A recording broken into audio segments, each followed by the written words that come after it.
I'm Algebra Annie, and I am here to help you be successful in your algebra class. You are stronger than you seem, braver than you believe, and smarter than you think you are. Christopher Robin. Today we will be learning how to multiply fractions with math antics.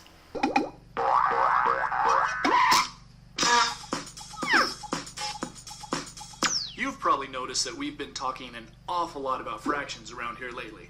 Well, now I'm going to tell you something you can do with fractions that's really easy. No, not juggling fractions.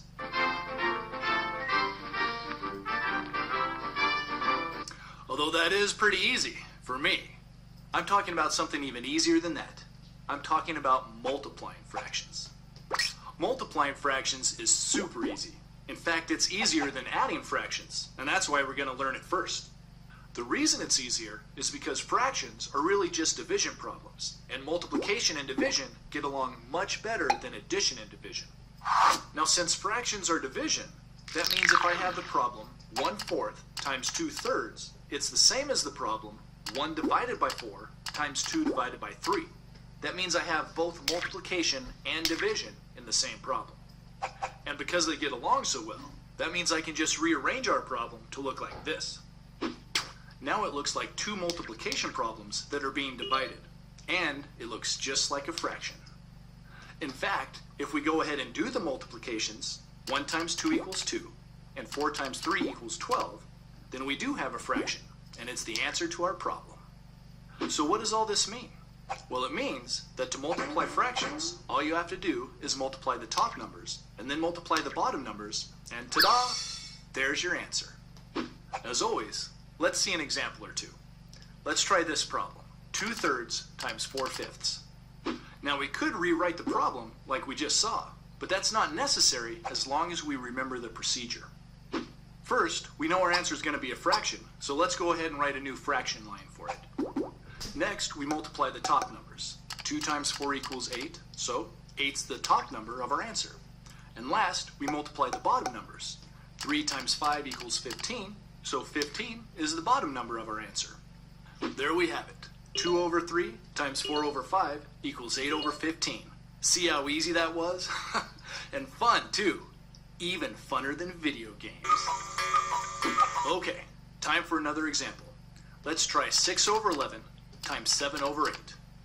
From our multiplication table, we know that 6 times 7 equals 42. So 42 is the top number of our answer. And on the bottom, we have 11 times 8, which is 88.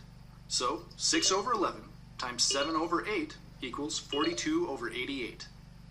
Oh, now some of you might see that this answer could be simplified, but we'll save simplifying fractions for another video.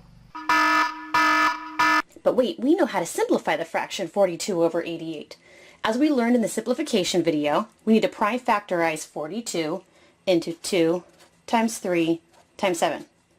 And then we need to prime factorize the number 88 into 2 times 2 times 2 times 11. If we find a factor pair in both the numerator and the denominator, they can be eliminated. I see a factor pair of 2's, but no other factor pairs. So we are left with 3 times 7 in the numerator and 2 times 11 in the denominator. 3 times 7 is 21, and 2 times 11 is 44.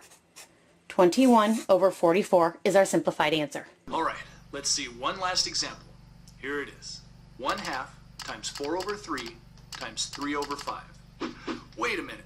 This has 3 fractions multiplied together, and the middle one looks like an improper fraction because its top number is bigger than its bottom number. Does our procedure work for this problem too? Yep. All we have to do is multiply all the top numbers together and then multiply all the bottom numbers together, and we'll have our answer. And this will work no matter how many fractions we have to multiply. So on the top, we have 1 times 4 is 4, and 4 times 3 is 12. And on the bottom, 2 times 3 is 6, and 6 times 5 is 30. That means our answer is 12 over 30. But wait, 12 over 30 can be simplified as well. 12 can be prime factorized into 2 times 2 times 3. 30 can be prime factorized into 2 times 3 times 5. Matching up our prime factorized pairs, I see a pair of 2's and a pair of 3's, which would leave us with a 2 in the numerator and a 5 in the denominator. So my simplified fraction is 2 over 5. So there you have it. Multiplying fractions is easy because fractions are just another way of writing division problems. But remember, there's another way to think about fractions. We can also use fractions to represent parts of things, like half a pizza, for instance. But does it make sense to multiply half a pizza by another half?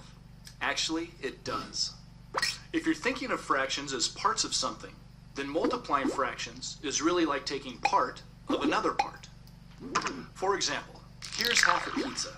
Now you can see that if I take 1/2 of that half, then I get 1/4 of a pizza. And if we do the multiplication, 1/2 times 1/2, you see that we do get 1/4.